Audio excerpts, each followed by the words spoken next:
Yeah, 1 year ago today, Sebastian Rogers vanished from his Hendersonville home without a trace. Hundreds of tips have poured in, but still no Sebastian. Sebastian's mother and stepdad sat down with our Holly Thompson, who joins us now with how they're handling everything 1 year. It is every parent's worst nightmare, waking up and learning that your child is possibly missing. Many of my viewers and or parents I have spoken to over the past few weeks share similar stories where they have either lost one of their children for a few seconds to maybe several minutes, and usually the first thing they said they did was run around frantically shouting their child's name. Well, on February 26 of 2024, Sebastian Rogers, a 15-year-old autistic teen whose mother claimed she woke up to find out that her son was not in bed or home. After searching the home, the mother, Katie Proudfoot, would then drive to his school and back 30 minutes after she found out he was missing. As she came back, she drove up and down the immediate neighborhood, meanwhile having a three-way phone call with the stepfather and law enforcement. Sounds about what most parents would have done, right? Although this looks and sounds good on paper, there was something wrong when looking at the screenshots of footage that morning Sebastian Rogers went missing. Now let me show you the major red flag. This is a photo taken at 6:32 and 23 seconds as the mother drives up the road just parallel to their home. At the end of this road is a four-way dead-end street called Devon Court. Although heavily wooded area just beyond the neighborhood north, and a new development and construction adjacent to this neighborhood to the east, Katie Proudfoot would quickly turn around and would be seen nearly 32 seconds later coming back down the same road. And you tell me what you see is majorly wrong with this picture. This is literally a screenshot of Katie, the mother who only discovered 30 minutes prior that her son is missing, no window down, does not appear to be scanning between homes. She is literally seen driving up this road at a decent speed, not stopping to look between the homes, and is literally seen making a quick U-turn at the top. Law enforcement hasn't yet arrived, and this mother makes no attempt to shout out his name or scan between the yards. This is Seth Rogers, the biological father, who sadly had to learn about his son missing just after getting off work early at 7 a.m. He arrived there about an hour later. This is what he did shortly after learning about his son going missing. Thing was going on in the house. I left. I turned around, got in my truck, and started driving everywhere with my window down, screaming for my son. If he ran away, I don't know how long he's been gone. They didn't tell me when they thought that he had gone missing. I didn't have any type of time frame. No, nothing. I just started driving around. Like, I took a road until That's right. The first thing he did was drive around with the window down, screaming Sebastian Rogers' name. Seth Rogers, the father, would actually lose his voice 5 days after Sebastian Rogers had gone missing due to screaming Sebastian's name. Now let me ask you, why wouldn't his own mother do the same? This is Sebastian Rogers. He has been missing over a year now, and things don't add up with the mother and stepfather. There is a reward for information leading to Sebastian Rogers and or the people possibly responsible. Please share this, like this, and comment below. If you are a parent, maybe you lost your child. What did you do, or what would you do? And thank you so much for watching. All right. That is the video I put out earlier today. Oh, wait a minute. Mic check, mic check. Oh, I got two going on. Here we go. That should sound better. All right. Okay. There we go. I got it fixed. Happy Monday, everybody. Welcome. Thank you guys so much for tuning in. Again, that was the video I put out earlier. You can check it out if you missed it. But yeah, major red flags. Looking at Katie driving up and down that road just 30 minutes after learning her son was missing. I've spoken to so many parents in the last 3 or 4 days, well, even longer than that, but about what they have done or what they would do. And even I was reading stories from the video from today that people put in the comments. Even people mentioning that, they didn't have children, but they had pets that went missing and did literally the same thing. And then that makes me think, I did the same thing with my cat and my dog, because I had an indoor cat. It took off one time, and then same with the dog. Out there yelling, screaming, because that's our babies. But not Katie. Not Katie. So we've got a lot to go over. I got more updated timeline with some interesting things to go over. Thanks to my members, just the community in general, point me to Seth Rogers' video that he put out, I think, like 4 months ago, where he kind of just describes the events that day. And I've listened to it. It's weird because I remember watching that video and I remember taking certain notes, but then just, I don't know, maybe I got distracted with the video 3 a.m. lights or something like that. So anyway, before we get into that, as always, we like to feature a missing person. This is one we featured before. This is Chelsea Grimm. She went missing about a year and a half ago, September 30th, 2023. Gosh, it feels like it was last year. Out of Williams, Arizona. A very interesting one, but because I think there's some footage of her, if I recall. Correct me if I'm wrong in the chat, but I think there's even some body cam footage because an officer had seen her just prior, because I think she was on a road trip. And anyway, they found her car with two tires shredded, and her belongings left inside. She had a bearded dragon. It's missing along with her. It says she was last seen in Williams, Arizona on September 30th and declared missing on October 4th by her family. And I don't know if it was in between the 30th and the 4th that the officer had seen her, or maybe it was just before that.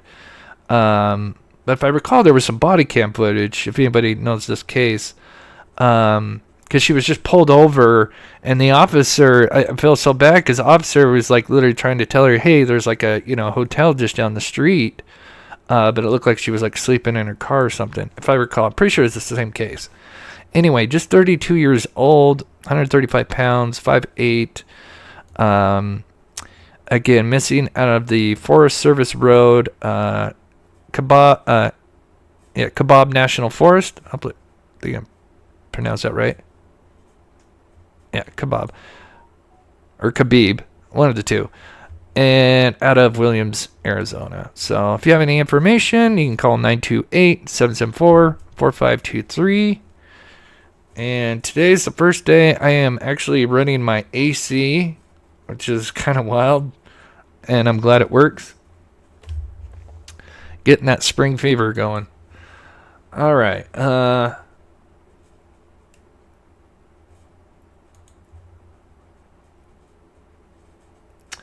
Has Chris been asked about the black eye and scratches in his beard? Scratches in his beard when he arrived home?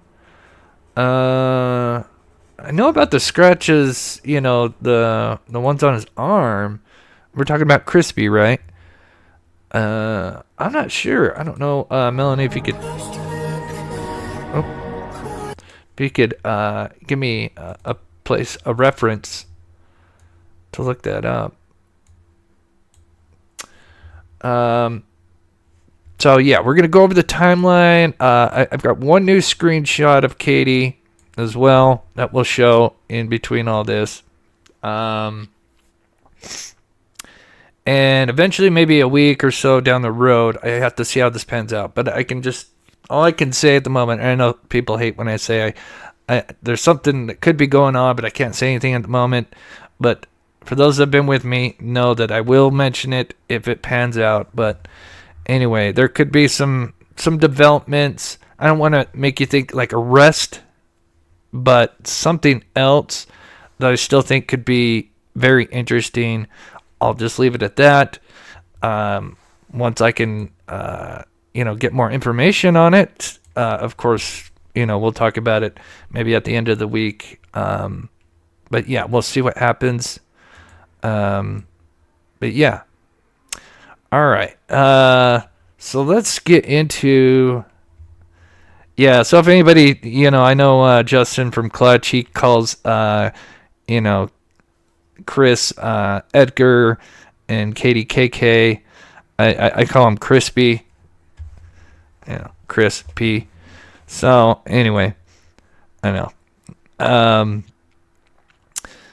So let's get right into it. So of course, the 3M car, we have more footage of that. And maybe sometime this week, we'll examine it some more. But yeah, this 3M car that's seen just driving up. One thing I want to mention about this before we get to the timeline. One thing we did check last week or towards the end of the week, because the car is seen at 3 a.m. on the night Sebastian Rogers disappeared, drives up, turns right around, doesn't stop anywhere at the top of Kellen or anything. I know some people maybe mentioned it could be like a newspaper. We checked that. There's only one paper. There's one paper that comes, and that only comes via mail every Thursday.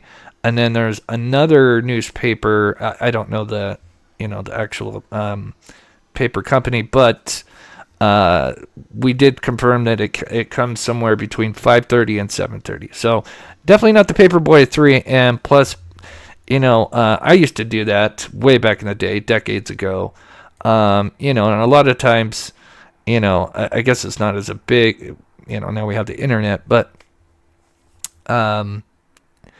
I don't think they were going to have the paper ready about that time, and or if they have, any like paperboy kids running any of these routes, I doubt they're going to be doing it at 3 o'clock in the morning, right?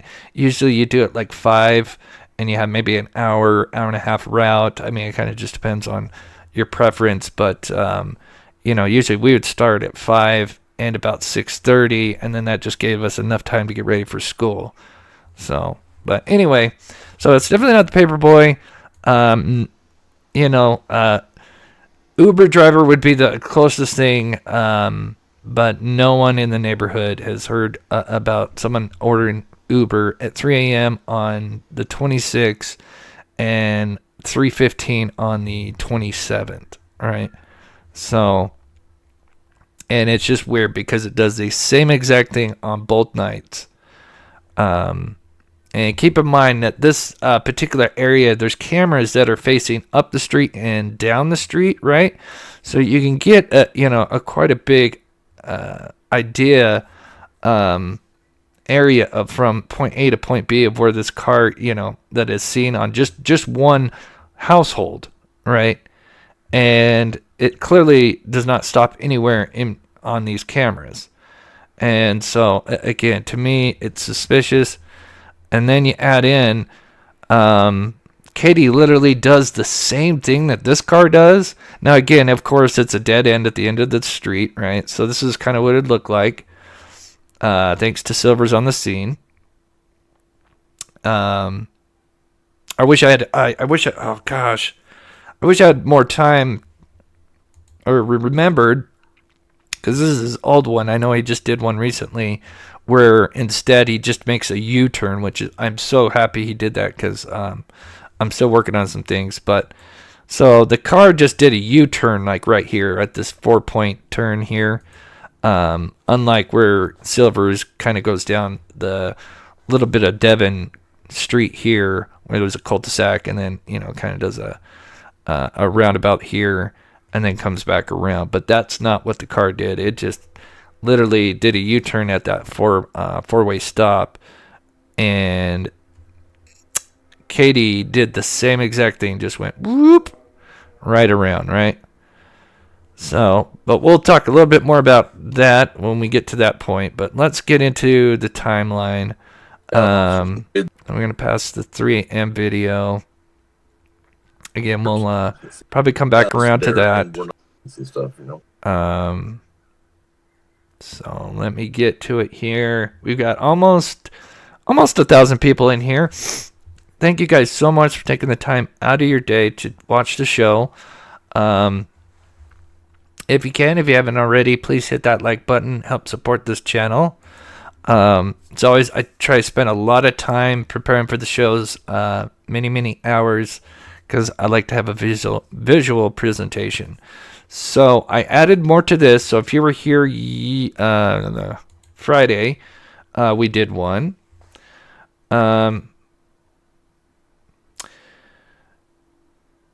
Just reading chat. I appreciate the love and support. Thank you guys. We'll kind of pause it here.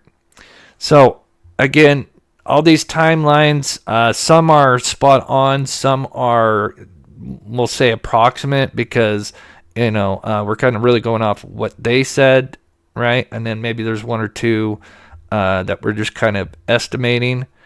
On the left, I have Katie, and on the right, we have Chris, right? And one of my theories is that he was allegedly abducted sometime between 3 and 3:15, right?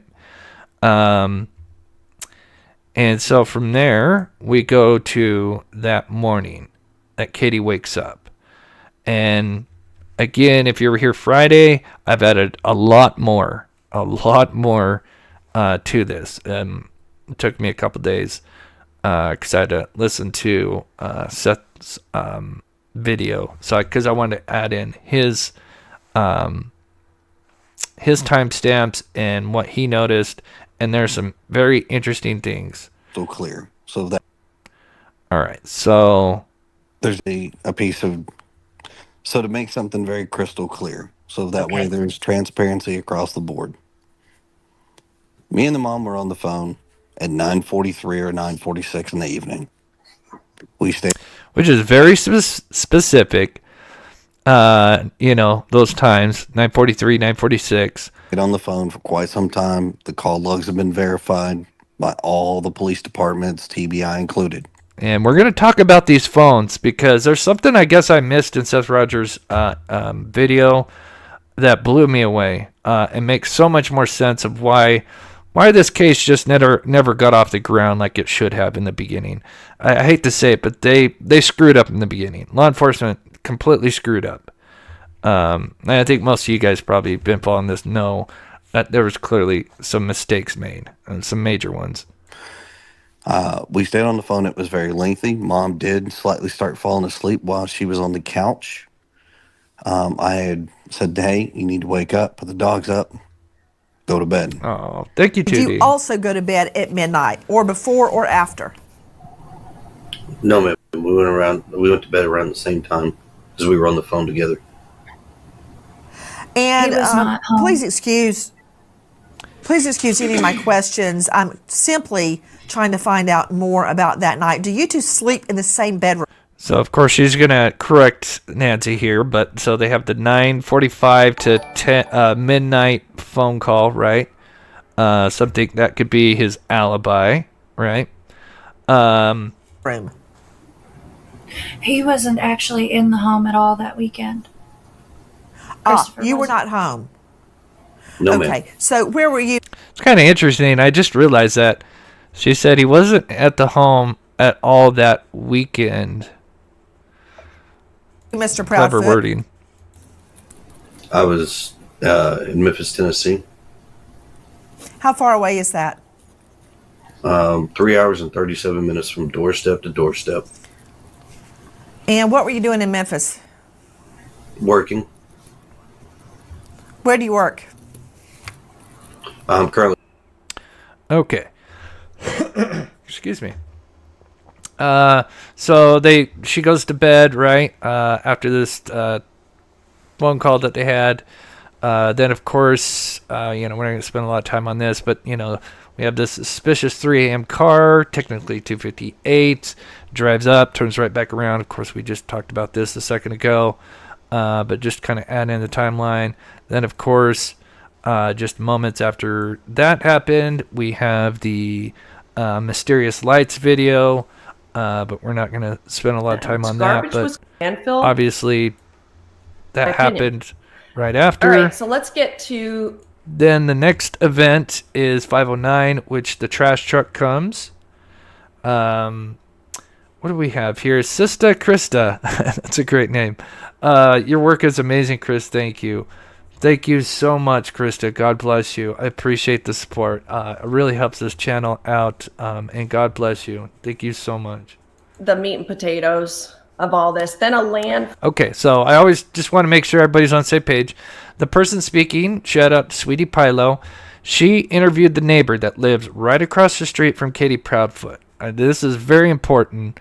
I always like to mention this because they have a ring cam that faces the Sebastian's home, right in the front. And I think Katie and them knew that. So keep that in mind. I guarantee, with Katie working at Brinks, and I'm sure coming out, and from what I understand, the two neighbors knew each other, Katie and that neighbor across the street. So I'm pretty sure she probably knew that there was a ring cam. So again, Sweetie Pilo, a content creator, spoke to that neighbor after he went missing. And this lady that lived at the home, she went back and reviewed the footage. And she also had an interaction that day with Katie. And so she kind of describes it. And this is kind of basically Sweetie Pilo, Phil, talking about what this lady had experienced. excuse me, a landfill was searched in Kentucky. That was on March 7th. And I think what led investigators... No doubt about it. What you need to know, though, is about these weird, bizarre lights. Okay, go a little bit was more. at 5:12, the trash came. Okay, that would have been on Monday morning. Keep in mind, this interview was done, or this video was done like first month he went missing, right? And so a lot of these times that she points out were not able to be verified until just recently, right? With all these screenshots from, the PI and other things. So, but all these times that she says, I mean, spot on. Even the day before where she talks about the Texas Roadhouse and when they had left, I mean, all pretty much spot on. So we have that morning, right?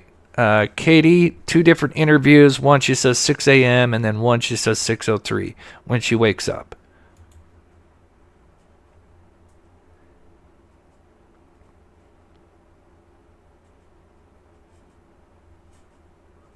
Central to 47-180, 412. Juvenile left his son at the house. The mother is driving around looking for him in the Victoria Place subdivision, and she is driving a baby blue Infiniti. Let's get there and see what's going on. Do our own search of the residence. We'll go from there. So, in your mind, that's usually around what time? When do you normally wake him up? Around 6 o'clock? 6. So, After I looked, and I wish I would added the part just before this, but this I believe is where she said 6:03 in this interview. And then in 2 different interviews, she says after she wakes up. One interview, she says after searching 1 minute, she calls Chris. And then this, I don't know if it's this one, she says 1 minute. And then the interview before that, she said 3 minutes, right? So very fast, right, that she's on the phone with Chris. This is very, very important. mind you, all of this took place in like 1 minute flat. But I didn't see him in his room. I looked all over. All right, so that means if we go on the time that she's saying, so we say 6:03, and then we just kind of go in the middle and say that she calls Chris at 6:05-ish, right? Because within minutes, she says she calls Chris. Then the next event is 15 minutes later, where she is seen outside yelling for Sebastian. This is the only time, except for one other time, I think. I don't know if she's yelling in that other time. I don't know. We'll have to come back to that. But it's the only time that she's out yelling for Sebastian at the beginning, right?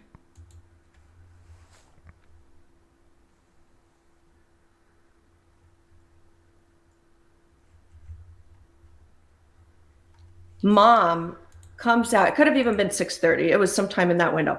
Mom comes out. She sees neighbors. There's multiple neighbors outside at that point, and she starts saying, I can't find Sebastian anywhere. I can't find him anywhere. Now, I don't think she's much said that part of the story, that she actually came outside of her home. And this is important because she clearly spoke with one or more neighbors that morning. And it was definitely at least a conversation that was at least a few minutes. And I'll kind of explain more when we get to a certain spot. Because it's kind of weird. Because remember, at this point, she should be on the phone with Chris, right? At 6:20, she's coming out. She's screaming for Sebastian, right? So, again, I would love to see that footage because... does she have a phone in her hand, when she's doing that? Or, maybe she has Bluetooth, but still, it'd be interesting to know. And also, it appears she has a conversation with one or more neighbors for a few minutes. And again, if that is the case, which I've heard happen,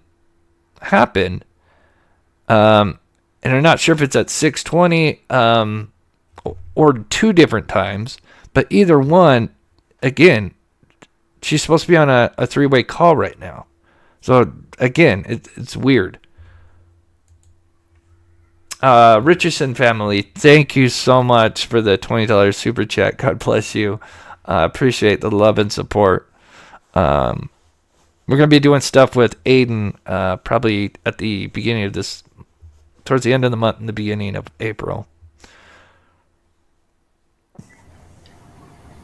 I did. You did. Yes, what ma'am. time?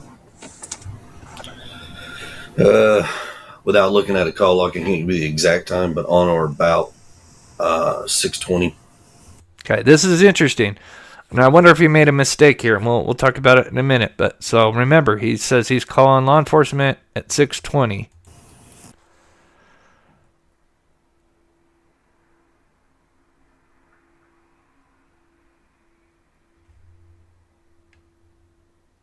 With 6:30.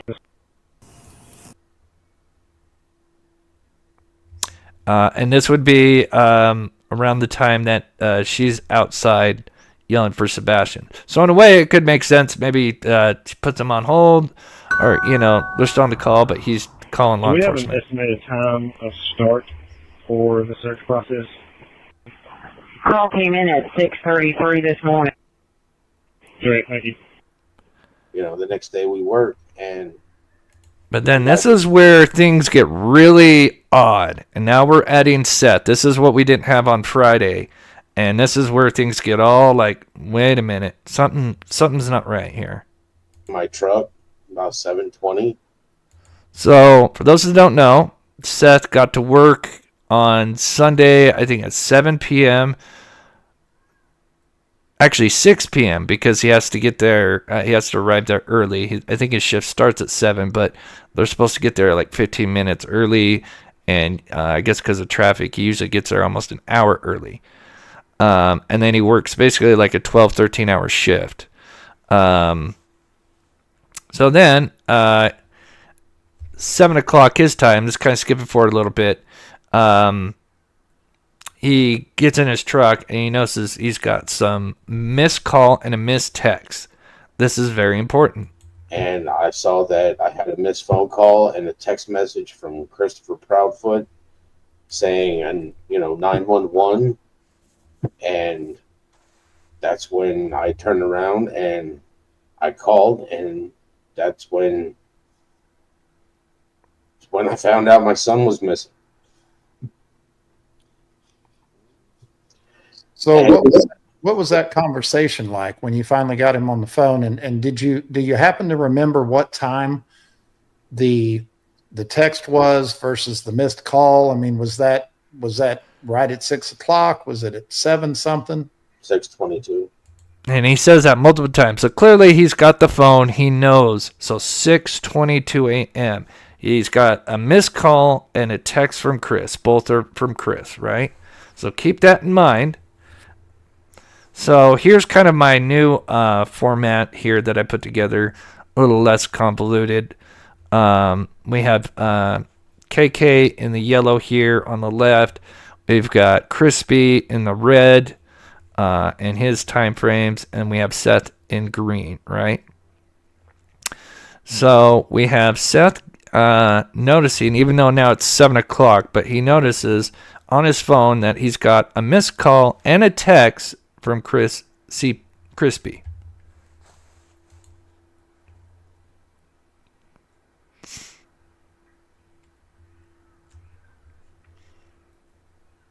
And then allegedly, Crispy arrives to work at 6:30. So a lot going on.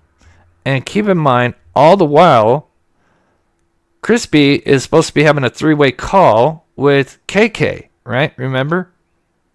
So keep that in mind. Then she got into her vehicle, went over, I think, what was the school, potentially. That's what it's believed anyway. She was only gone for about maybe, let's say, 10 minutes at most, maybe 5 to 10 minutes at most. Came back. So I think it's about 5 minutes from like Hollow Pike to the school and back, somewhere around in there. Remember, it's been leaked out kind of in a way that, not the footage itself, but the footage from the school that she's seen on camera, literally just like pulling in and turning right around. Does that sound familiar? Not yelling his name, not, getting out. We've talked about this, going to, telling school faculty, hey, if you see, Sebastian, let me know. None of that. She's just, in my opinion, she's just there for appearance, allegedly. So she would have left school sometime around like 6:22 or a little bit after. And again, like I said here, seen at school on CCTV really quick. Then the next timestamp we have is her going up Kellen. So which means she's now coming back from the school. And here is her. Now you can see the passenger side. I've looked at a couple of screenshots. Because I was wondering, is there somebody else in their car with her? It doesn't appear so. It appears to be just her. She kind of has, again, of course, it's not the greatest quality because we're really zoomed in. But it does appear to be just one person. But all she does is drive up Kellen. Same thing the 3 a.m. car does. And this is definitely her car. It's not the Bowersox car because I know they're a little bit similar in some ways. It's a different model, of course. And the Bowersox, they have that kind of square back end. And yeah, a little bit different. So it's definitely hers. It's supposed to be baby blue, but it's just the lighting is, it kind of changed the colors. So, but yes, as I said in the video that you saw in the beginning, you would think that because of what is at the top, right? So your mother or parent, second here, I meant to have this ready. Right? It's only been 30 minutes since you just found out your son is missing, right? You drove, you went to the school, right? Which is here. I I don't know, but I'm pretty sure she probably didn't have her window down screaming. Came back down Long Hollow Pike, then came back up. Oh, oops, this one, that's a new development. Came back up Killen, and then instead of going back to Stafford first, she went up Killen, and in my opinion, just for show, allegedly. And she goes up Killen, and then as I mentioned in the video, because I'd spoken to some locals, I'm like, you know, like, we're kind of talking about, well, what would you do, you know? And they're like, yeah, you know, I'd be worried. I'd be out there at this corner here because, one, you got a big, giant wooded area up north. So you'd think maybe she would stop, get out, you know, yell and scream into the wooded area. Or remember, this place, it doesn't look like it is now. It was still being built, and there was a mound you couldn't even drive through. But again, you know, you have a development that's being built at that time.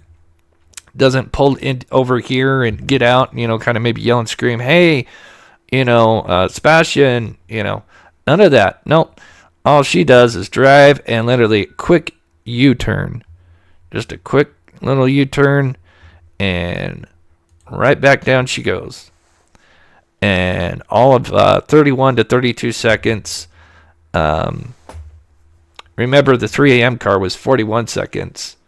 So that just tells you, and that seemed like that car was going, you know, I'm not saying like 80 miles an hour, but that car was driving Miss Daisy. So she even beat the time of the 3 a.m. car, so by 10 seconds, more or less. So what does that tell you? And again, 30 minutes ago, she just learned that her son's missing. No window down. I've seen a few screenshots. Her, you know, I can't see her head the entire time, but it appears that her head is just straight forward, right? You can see it here. You can kind of make out her hair and the face. The face is just straightforward, right? All for show, right there. Yep. Agreed.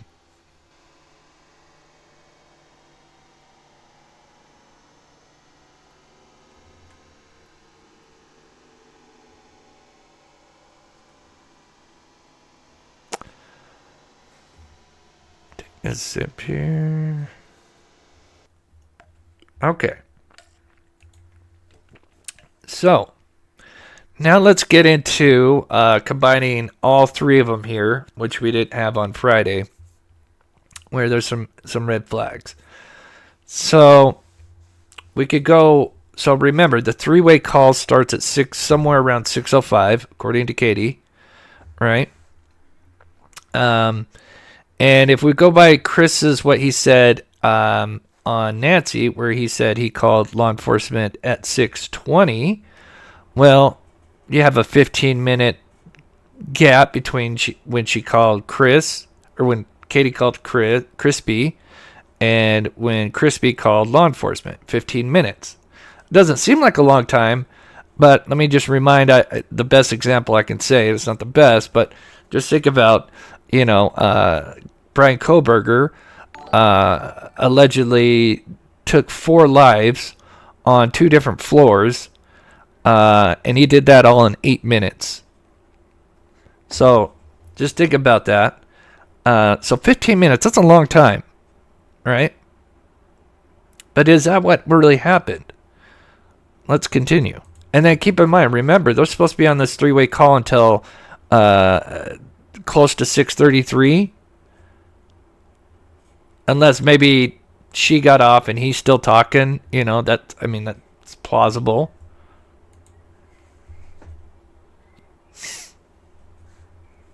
Yeah, I think burned her phone for sure. Yeah, we'll definitely get into that. Without looking at a call log, I can't give you the exact time, but on or about 6:20. Okay. So, just mention that. And then remember. Oh, sorry.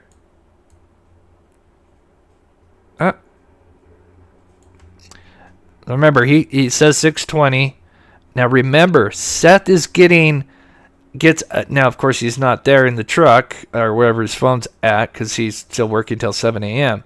But on his phone is recorded a missed call and a text message By the way, the text message says something like, don't, what does it say? Don't be, or no, 911. Don't be mad is the, but yeah, I think something like 911 or something like that, if I recall. But remember, that's at 6:22.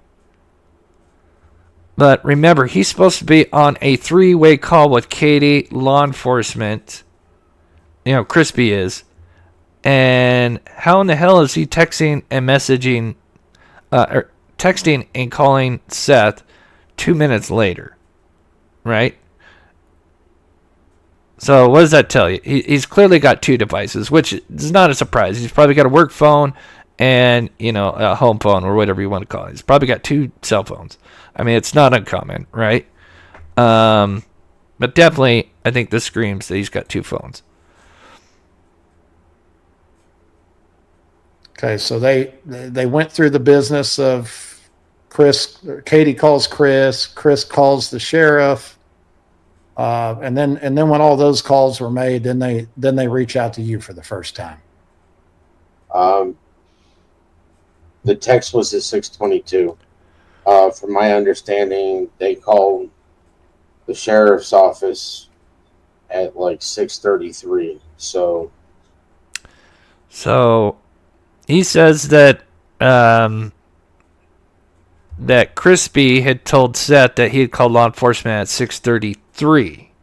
Now, again, of course, these times could be slightly off. I think some are more accurate than maybe others, are kind of, you know. So again, there's 15 minutes before law enforcement is notified in this first scenario.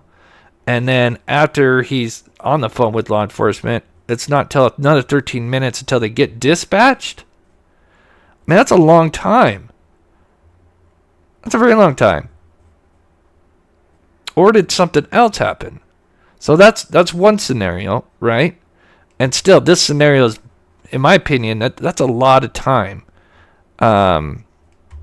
Again, maybe others may disagree, but in my opinion, that's nearly 30 minutes before law enforcement is like fully notified and dispatched.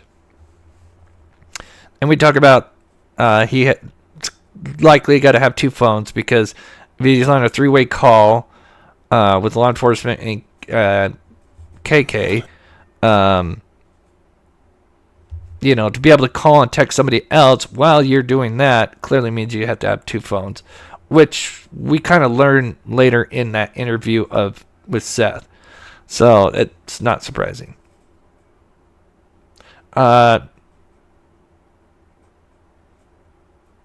Shazbanda? I think I got that right. Or Shazabanda. Thank you so much for becoming a member and supporting this channel. God bless you. Without looking at a call log, I can't give you the exact time, but on or about 6:20.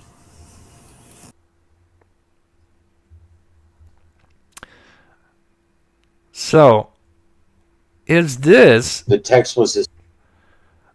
Or is this... Oops, sorry, went back a little too much. Or could this be what he was thinking about? Without looking at a call log, I can't give you the exact time, but on or about 6:20.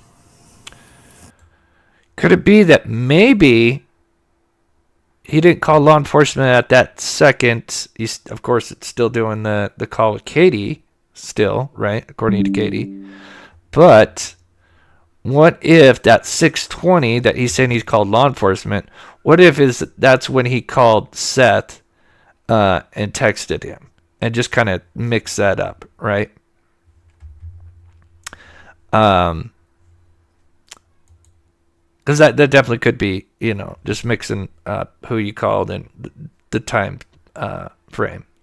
The text was at 6:22. So, if that is the scenario, right? Because I find it hard, because if you really think about it, if he is now speaking to law enforcement and you just called it 6:20, even 6:21, or even 6:22, I mean, that is right when you're now speaking with law enforcement. I think you'd be really busy at that moment to multitask and call Seth and text him, right? So I do wonder if that he really meant that's when he just texted Seth, which means he likely did it right after he texted and called Seth. So it'd be a scenario where there's a call with Katie, and it's Katie and Crispy, and they have a 20-minute phone call. Then they text. He texts Seth and calls him, right, at 6:22. And then after doing that, which would take maybe a minute or two, then he would then call law enforcement, and that would be about 6:25. And then when they're dispatched at 6:33, that's about an 8-minute difference. That would make a lot of sense in scenario B. But then the major red flag is, what the hell were they doing in this scenario for 20 minutes talking, right?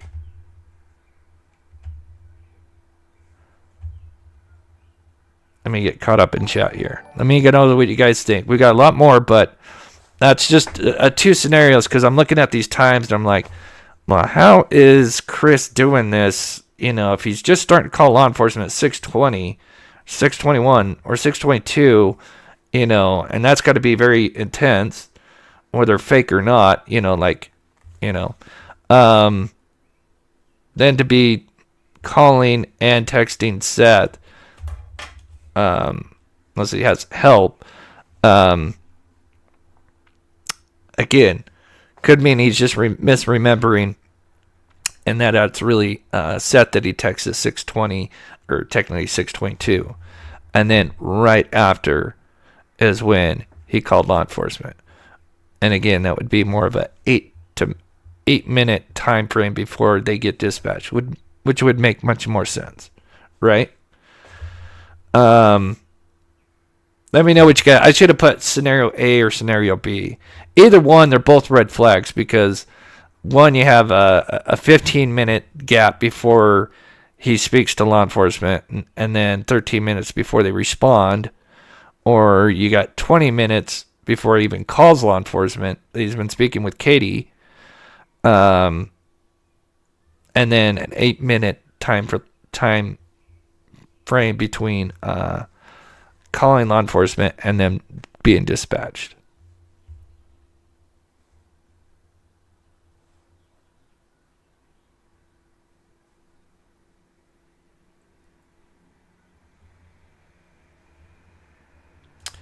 Dog said he has Chris on camera. He was there that night. Dog gave the video to FBI. Yeah, I'm sure he was there at work that night. That's it's after that night, because remember, those construction workers, they start at 7, and then I don't know if it's a 12-hour shift or a 14-hour shift. You know, obviously they're going to work them until like midnight, because he's got to get back up. But, and I'm sure they probably work some long hours, but they don't start till 7. And clearly he's on the phone from 9 to midnight. Remember, he says he goes to bed at midnight. Now you have a 6-hour window. He says it takes 3.5 hours from A to B, but we know that's not the truth. We know he can make that in less than 3 hours, because other people have done it. Blowhorn, good to see you. He called Seth at 6:20, right? Logged him calling the sheriff's office at 6:33. So that's even interesting. And yeah, he tells Seth that, right? Because I have that in my notes. So that's the other thing I didn't really get a chance to. Thank you, Betty, for sharing that. Is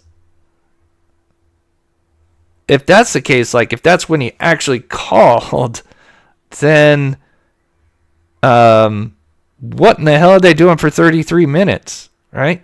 Yeah, or 30 minutes. Yeah, 6:03. Yeah, somewhere around in there. So again, either scenario A or scenario B, both major red flags, right?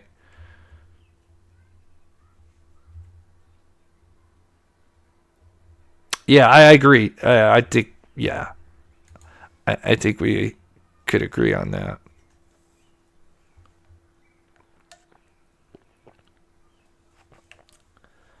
But I think that 20 minutes, 15 to 20 minutes is them, discussing plans, what have you.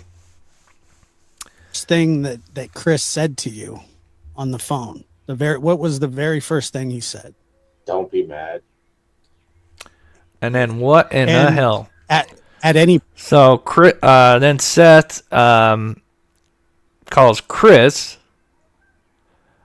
Of course, it's not the mother that's calling Seth, which is just as odd. So Seth calls Chris, and Crispy tells him, "Don't be mad."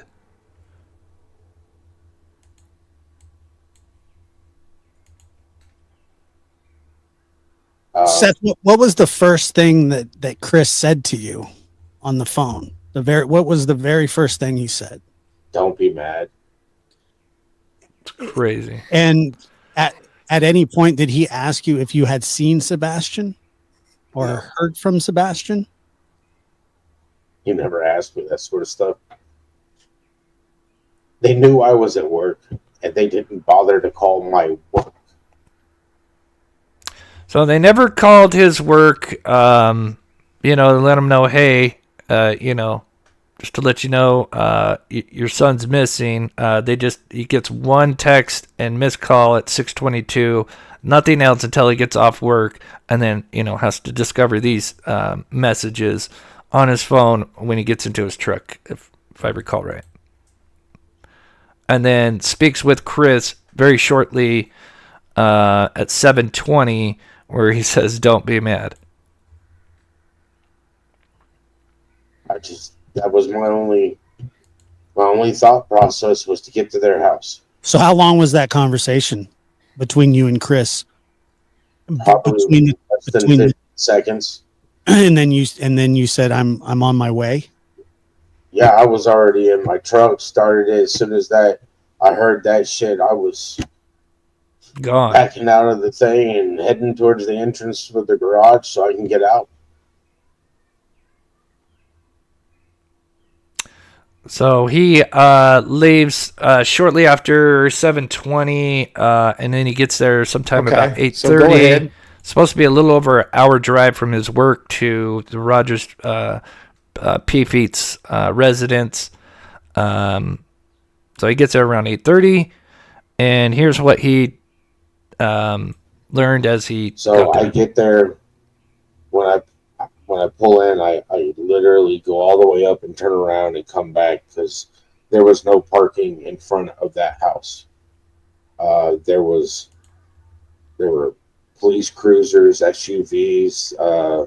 There was the truck that had the drones. They already had drones out flying, looking, and there was the vehicle with the dogs. They were already there when I got there.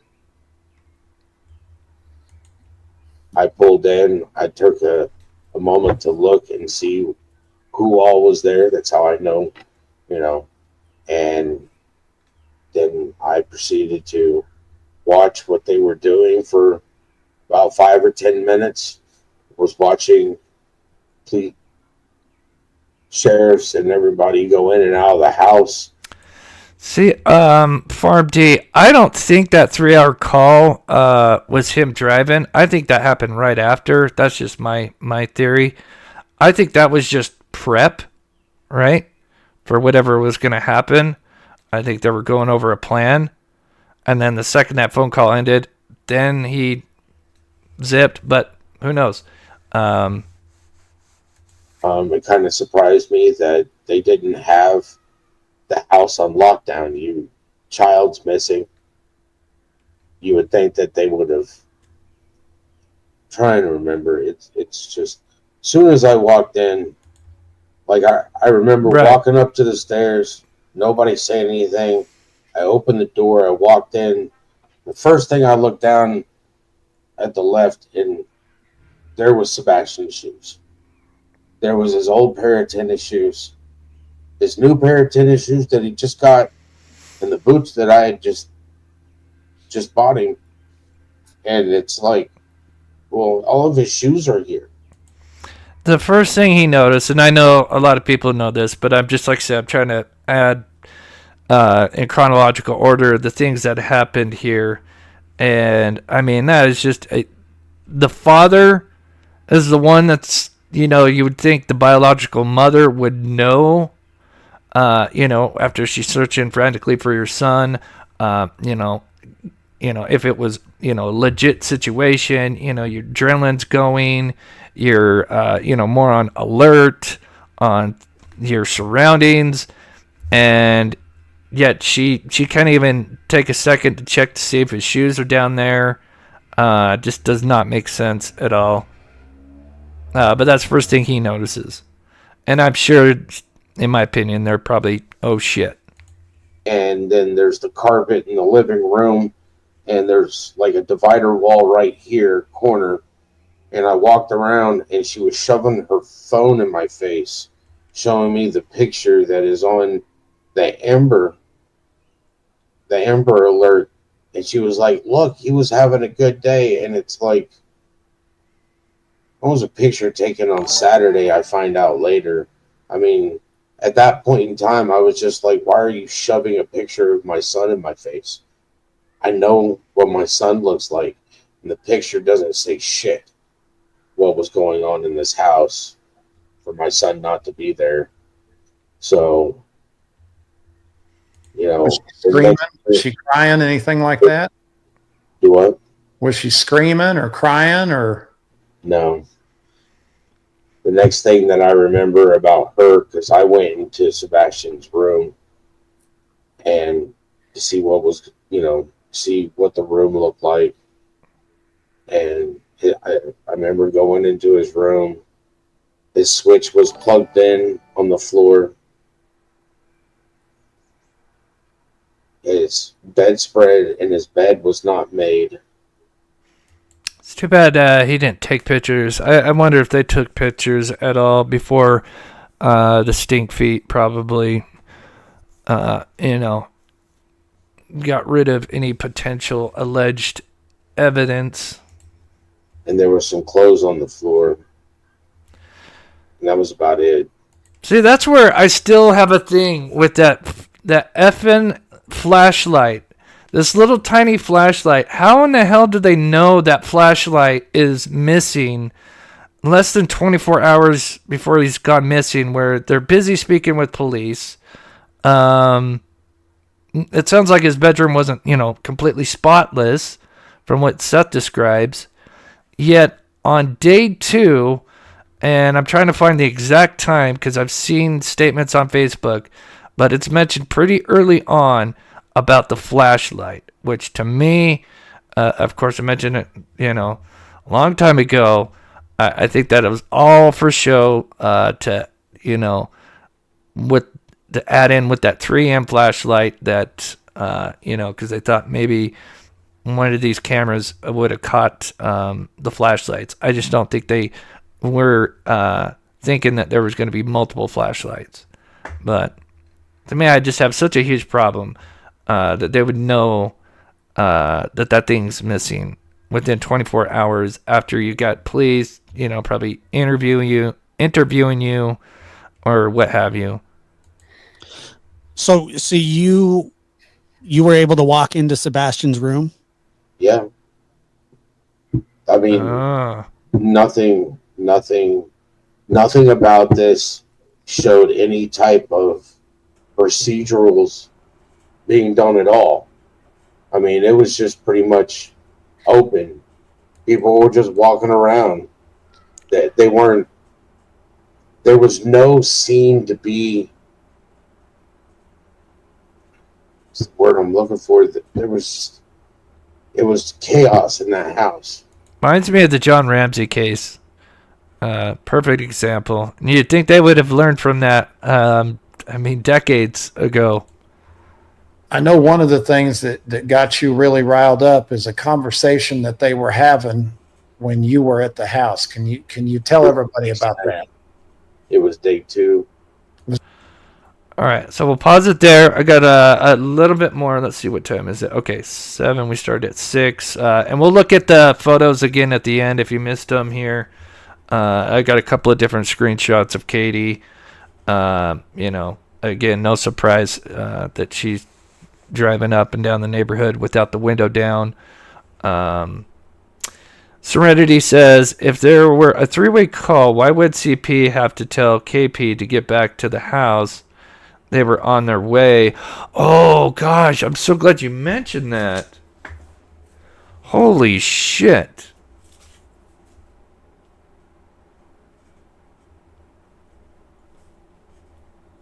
Oh, Serenity, you are a legend.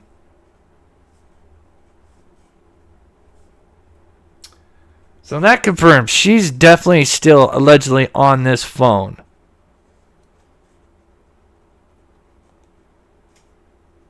Interesting. Man, I forgot about that part that she says that. Right. Oh, I've got to go back and look at that. I wrote that down. I've got to add that in. Is that day 2? Okay. But they were all there day 1. Oh, you're a genius. Okay. Just those 4. No, Lori Kalinakis was there too. Actually, that's her married name. But Lori was there too. Okay. So day 2, so you had those 4 there, and then you had a family friend. Friend of theirs. They had a family friend. Okay. So then day 2, all 4 of those are there. At this point, you've got the pit in your stomach. You're losing your mind because it's real. And you've talked over and over again about a conversation that happened with Steve. Wait, did they say Katie says that? I think you might be right on that. Hobo's Life, thank you so much. Thank you. Amazing work, Chris. Do they say that? I think they do, don't they? And Mama and Daddy Bowersocks. So how did that go? It wasn't a conversation on where Sebastian could be. It wasn't a conversation on... So this is day 2. He comes back to the house because, and of course I'm not going to play his whole video because obviously I only just taken some clips. But one of the clips that he talked about on day 1, after being there for a few minutes, and then Katie shoving the phone in his face, and then realizing, there's nothing really going on. That's where I play the part in my video that I released earlier where he says, well, I just got in my truck and started driving around, and the first 2 words out of his mouth is, my windows were down. 4 words. Yeah. And then, like I said, I read a lot of the comments today that I put in. People shared their stories. And a lot of them are the same. When they found out their child or pet went missing, they're out there screaming at the top of their lungs, driving around. Katie's not. So now day 2, just a short little clip here. KB, so Mama Socks is there. I think Mama Socks' friend. I'm not sure there's a few family members there. On what he TV. Through. It was a conversation about what Chris's mom's, what jewelry she wanted. What jewelry she wanted Chris to buy her on their next vacation trip. So instead of coming up with a plan with Sebastian, or where we're at, oh, hey, look, here's Seth. Maybe we can, let's, because obviously he doesn't spend a lot of time there, but you would think if this was a real situation on their end and it was serious, that they would be like, okay, well, let's formulate a plan or, what have you. But no, it sounds like they pretty much were, his words, indifferent to him. He was a fly on the wall, and they're talking about buying jewelry for Mama Socks and talking about a trip. And this is day 2.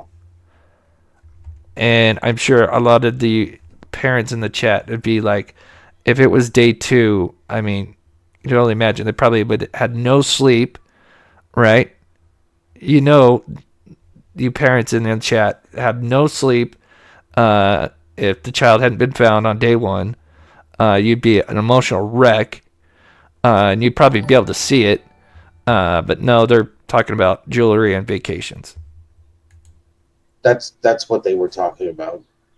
Not a care in the world about Sebastian being missing or gone. So was there any of them that were frantic? No. By day 2? No. And just to be fair, was it that they had a huge amount of confidence that he was just going to come home, so there's no reason to worry, or was it different than that? Indifference.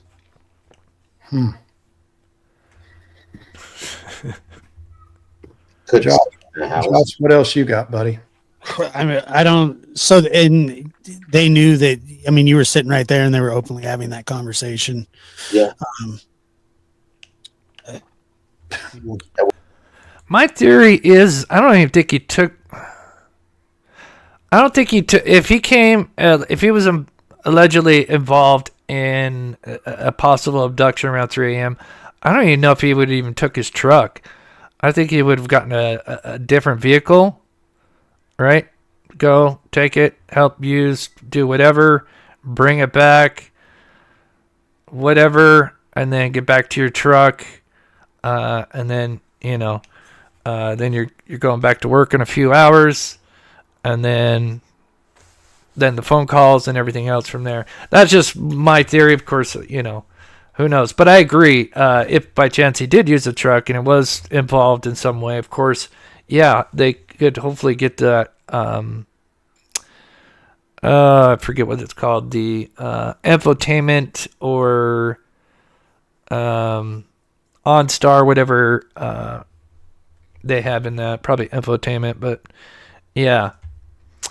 All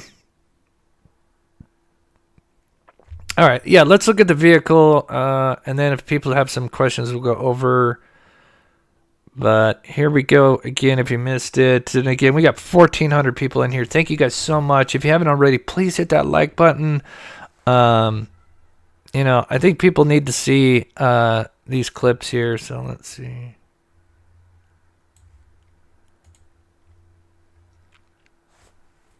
And again, and I know people hate when.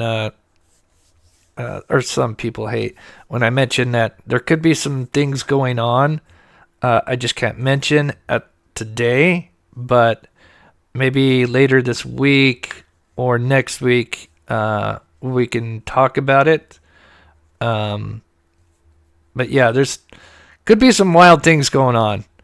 I'll just leave it at that. And then once I can verify and can talk about it, we'll talk about it maybe Wednesday or Friday, probably later in the week. I'm sure if it's something that is going to happen, we'll probably all hear about it. Now, if you're thinking arrest, no, but it's still, in my opinion, something that's just as important. Well, I guess arrest is the most important thing, but and or finding Sebastian, but I think it would be important for the case. Potentially. So there she is. And there, 6:32. A couple screenshots. And I've been examining it. Of course, again, it's coming from a camera that's on its porch. So remember, we're like 50 feet away. 50 feet or maybe 40 feet away. Give or take, from the road. So obviously we're zoomed in, so the quality is not, going to be the best. It is definitely a car. I don't see a passenger in there. Not to say there couldn't be one in there, because we know that somehow Mama Socks ends up there, at some point. And then there she is, again, literally 31 seconds later. Literally takes the same exact route the 3 a.m. car does. Same exact thing. Same U-turn, more or less. Everything. No window down. No, like gingerly stopping, check between the neighborhoods. For those that are not familiar with the layout, it's not like it's a big neighborhood. I mean, it's getting bigger because they've got, a community that's being built next to it. But, I mean, for the most part, you just have two main roads, right? That's Stafford, which they live here, and then you have Killen. And after she leaves the home at 6:20, she goes up Long Hollow Pike. There's the school. She's there between 6:23 to 6:30. So, I don't know, 5 or 8 minutes, somewhere around in there. And then she comes back and goes up Killen, right? So she hasn't been up Killen yet, right? This is, other than their own street, this is the main street, right? Because this is the street that filters out onto, the highway. So you would think if you were going to, check for your missing child as you go up this parallel street, you would think you'd have her window down and screaming Sebastian. But that is not the case. And again, I spoke about it earlier. You would know that you have this heavily wooded area north, right? And then at the time, now it's, more developed. But at that time, you had a construction site under, development. And, construction was going on during the week and whatever. So, again, I spoke with some locals and they said, yeah, I'd probably stop there and I'd be screaming, at the construction site, maybe kind of wander in or kind of scream into the woods. None of that. I mean, she is literally, whoop, you turn around, and she does it faster than the 3 a.m. car by 10 seconds.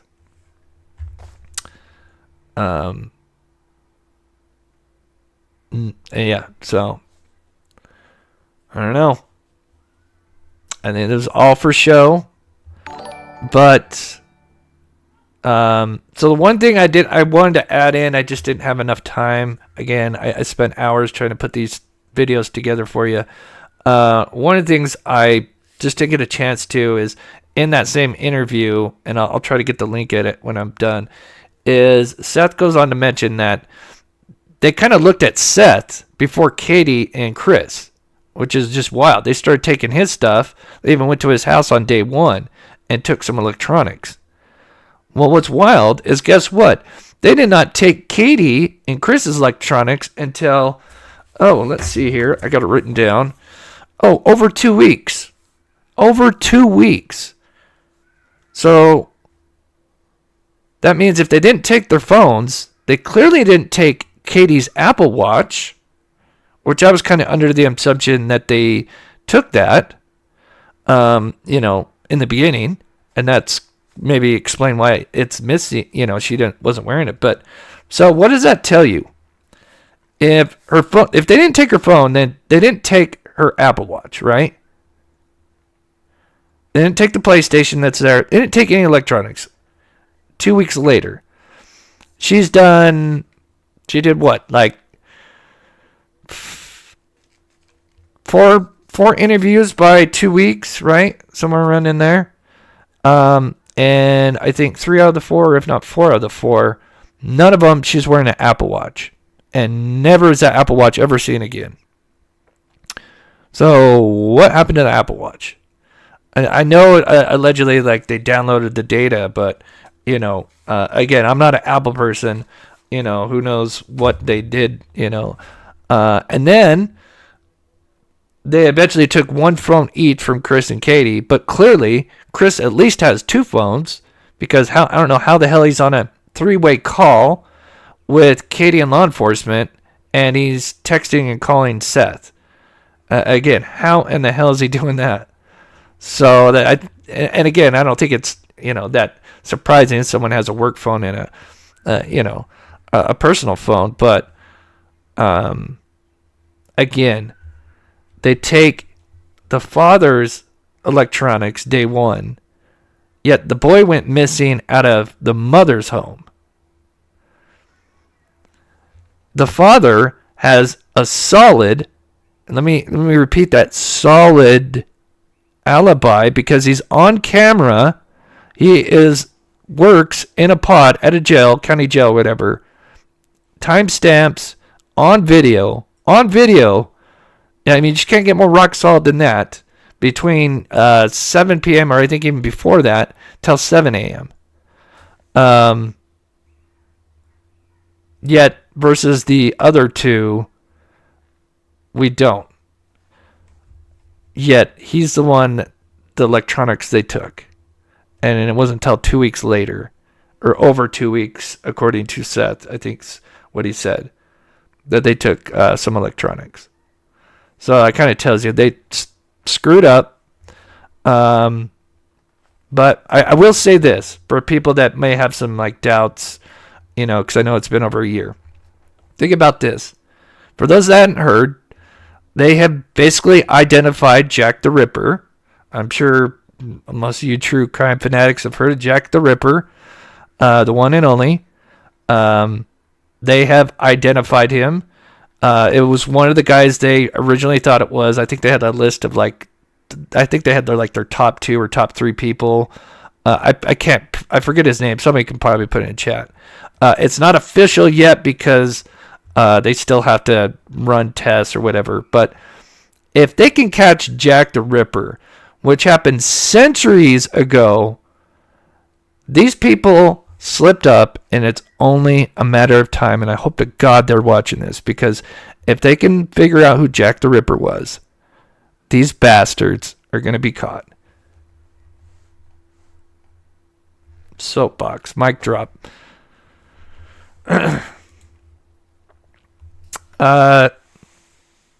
Is it Joanne or Joni? Thanks for all you do, Chris. Thank you so much. I'm going to say Joan because I want to butcher that, but God bless you. Thank you so much for the $10 super chat. Truly appreciate it. Helps out this channel so much. We will be multitasking on this channel very soon. We'll be kind of mentioning that Aiden Clune case. Still focused on this one, but we'll try to multitask, because it'd be nice to bring Aiden home.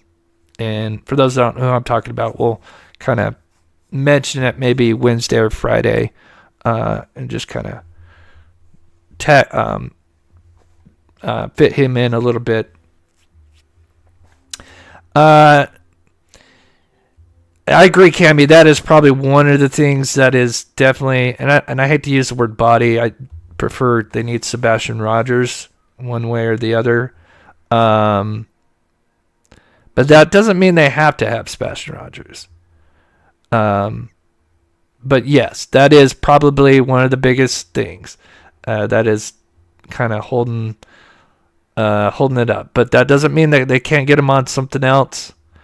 Guaranteed they slipped up somewhere, allegedly, if they were involved. And it's just a matter of time before there's a mistake caught, just like this, where she's clearly trying to, pose for the camera. There's a reason why I think, so I'll finish with this. I think there's a reason why, remember, at 6:20, when she comes out of the home, remember the neighbor that's got the ring cam, which she knows has a ring cam, she comes out and she's yelling for Sebastian. To me, I think she knew that she was going to be on the ring camera. So this is kind of her, for show. Sebastian, where are you? And some neighbors are outside. And then, again, this is the other thing, and we'll have to mention, we'll kind of talk about a little bit more on Wednesday, is she had a conversation with at least 1 or 2 neighbors for a decent amount of time before law enforcement arrived, or just as law enforcement arrived. And I can't go to exact details of what was said, because I don't know all of what was said, but there's a decent conversation she had with these neighbors. And it's like, when the hell did she have time? Because this is supposedly when she's supposed to be on the three-way call with Chris, right? Something's off, right? And again, whoever was responsible, they slipped up anywhere. There's no perfect crime, aka Jack the Ripper, even though that would, they just didn't have the technology back then. But it just goes to show you that they're coming for you. Carol, thank you so much for the $20 super chat. God bless you. Someone said something about Chelsea Grimm. Yeah, I know, Calgal. Yeah, Arizona, it's like a black hole for missing people. It is scary. I mean, I don't want to scare people if you're in Arizona, but yeah, it is. There's a lot of people go missing. I think, for some reason, they say Alaska is like number one, but I think per volume, it's definitely Arizona. But yeah, it's kind of scary. Yeah, you can't pick. Yeah, right. It's just like their interviews, right? But eventually, somewhere down the line, they screwed up. It will be, it's just a matter of time. Everybody come together. We've got such an amazing community. Amber, she's driving around. Don't be suspicious. Don't be suspicious. But so suspicious. Yeah. It's just nonchalant, Like I said, eventually maybe we'll be able to see the footage. And like I said, it's pretty much what you see. Just picture the car moving, and head forward. I mean, it's sometimes you can kind of tell where her head's at, like in this one, because you can kind of see the orange in her face, and you can kind of see the red hair kind of coming down right here. And maybe I'll try to clean it up so you can kind of see it better. And maybe I'll try to do that with the passenger side just to make sure. I don't think anybody's in there. I mean, if they are, then they'd maybe be in the back seat somewhere. But again, last thing I'll leave on is this neighborhood had so many cameras, especially in areas that are, in certain pivotal spots that if he wandered out of the home, there's just no way he's not seen on one of these cameras, right? Just no way. I don't know, maybe a 1% chance, right? Because anything's possible, I guess, right? But there's no way. I mean, you got camera facing the front yard and the backyard. And, not even them allegedly have anything on them. So, yeah. Let me just play this a little bit. Let me just... But, yeah, thank you, Serenity, about mentioning that she was told to come back. Right? So that means she should be on the phone still, at least at the school, right? Which would have been 6:28-ish, right? Unfortunately, you can't really tell much like what's actually going inside the car. Yeah,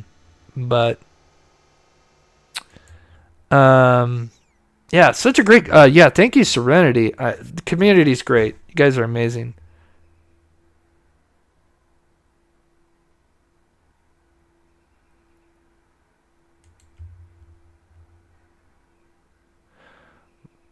Let's see, won't be sleeping clearly, but not a hand, but more.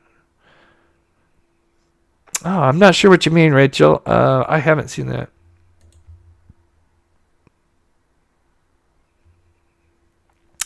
I have no idea. I don't do a lot of three-way calls, so I guess I'm not sure how that'd work, but yeah.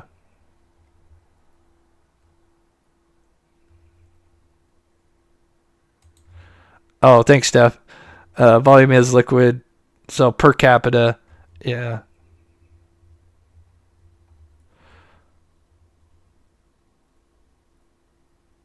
Right, yeah. Right, Nero.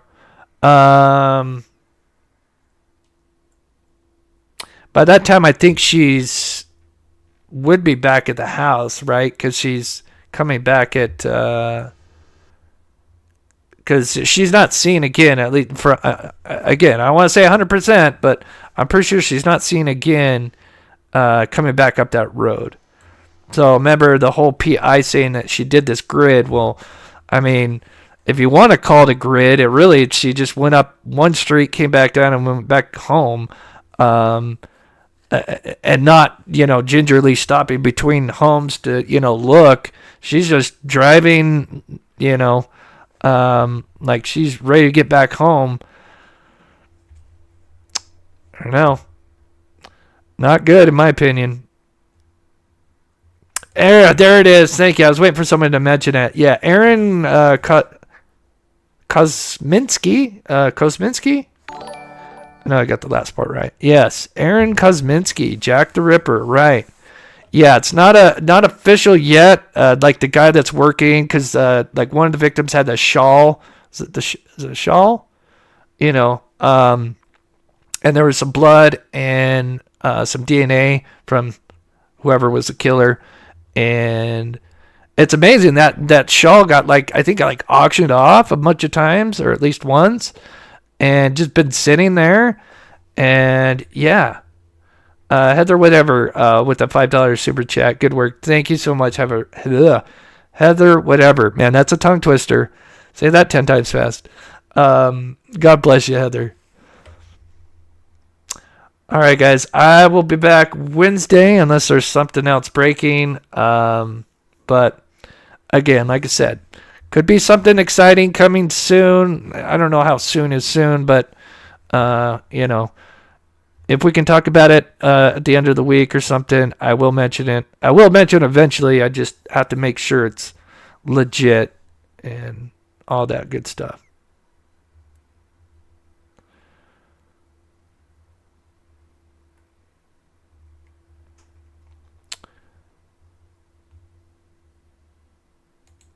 Those vehicles are not.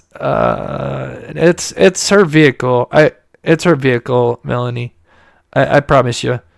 I've seen the car, and I don't want you to get off track. Believe me, if it was a different car, I'd be on it.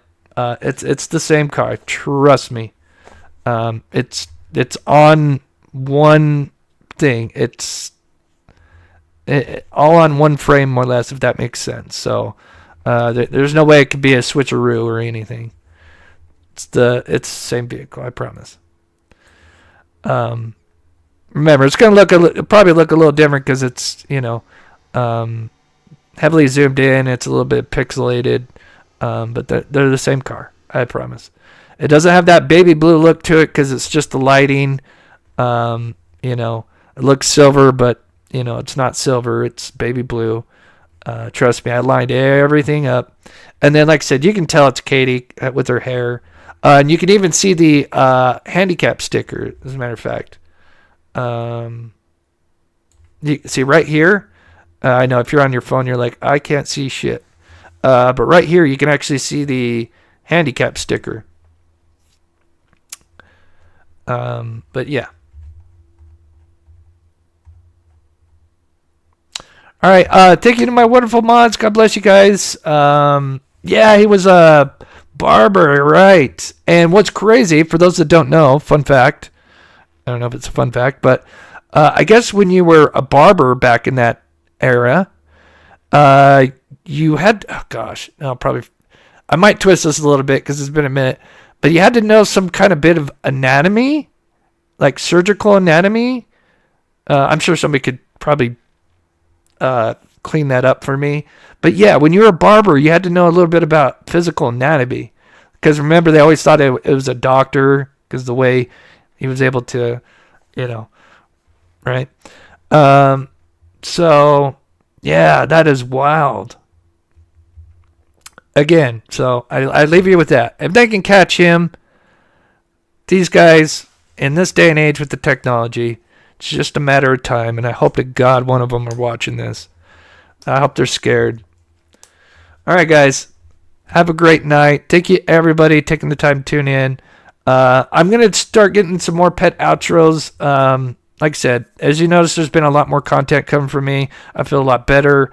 So we're going to be doing a lot more stuff.